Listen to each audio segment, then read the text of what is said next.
മരുഭൂമിയിൽ ജീവിതം അവസാനിക്കുന്ന പ്രവാസികളുടെ മൃതദേഹങ്ങൾ കൊത്തിവലിച്ചും പിഴിഞ്ഞെടുത്തും ജീവിക്കുന്നവരുണ്ടോ?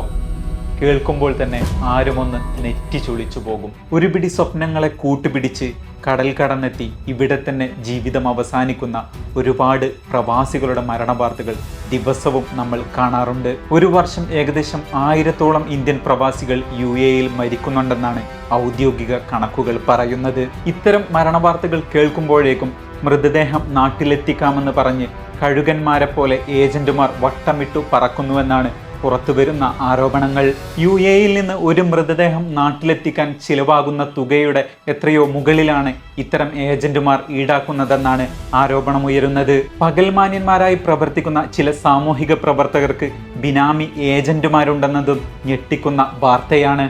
UAE-യിൽ നിന്ന് ഒരു മൃതദേഹം നാട്ടിലെത്തിക്കുന്നതിന് കാർഗോ ചാർജ് അടക്കം 5162 ദിർഹം മാത്രമാണ് ചെലവ് വരുന്നത്.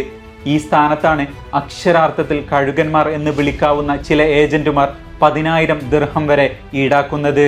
ഉറ്റവരുടെ ജീവനറ്റ ശരീരം അവസാനമായി ഒരു നോക്കെങ്കിലും കാണണമെന്ന് ആഗ്രഹിക്കുന്ന ബന്ധുക്കളുടെ ഈ നിസ്സഹായാവസ്ഥ മുതലെടുക്കുന്ന ഇത്തരം ആളുകളെ നമ്മൾ എന്തു പേരിട്ട് വിളിക്കണം? ഇത്തരം ആളുകൾക്കെതിരെയും ഏജന്റുമാർക്കെതിരെയും ജാഗ്രത വേണമെന്ന് ഉണർത്തുകയാണ് ദുബൈയിലെ ഇന്ത്യൻ കോൺസുലേറ്റ്. ഇന്ത്യൻ സർക്കാർ നിശ്ചയിച്ച മാനദണ്ഡ പ്രകാരം മരിച്ചയാൾക്ക് തൊഴിലുടമയോ അല്ലെങ്കിൽ സ്പോൺസറോ ഇല്ലെങ്കിലും മൃതദേഹം നാട്ടിലെത്തിക്കാനുള്ള ഇൻഷുറൻസ് പോളിസി ഇല്ലെങ്കിലും ആ മൃതദേഹം നാട്ടിലെത്തിക്കാൻ സൗജന്യമായി സൗകര്യം ഇന്ത്യൻ കോൺസുലേറ്റ് ഒരുക്കുന്നുണ്ട്.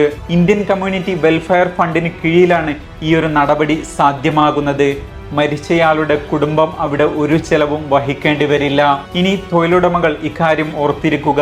നിങ്ങളുടെ ഒരു ജീവനക്കാരൻ മരിച്ചാൽ ബന്ധുമിത്രാദികൾ അവരെ അവരുടെ താമസ സ്ഥലത്തോ വീട്ടിലോ എത്തിക്കണമെന്നാവശ്യപ്പെട്ടാൽ നിങ്ങളാണ് ആ ചെലവ് മുഴുവനായും വഹിക്കേണ്ടത്. ഇത്തരം സാഹചര്യങ്ങളിൽ സഹായം ആവശ്യമുള്ളവർ നിർബന്ധമായും ഇന്ത്യൻ കോൺസുലേറ്റിനെ തന്നെ ബന്ധപ്പെടണമെന്ന് അറിയിച്ചിരിക്കുകയാണ് അധികൃതർ.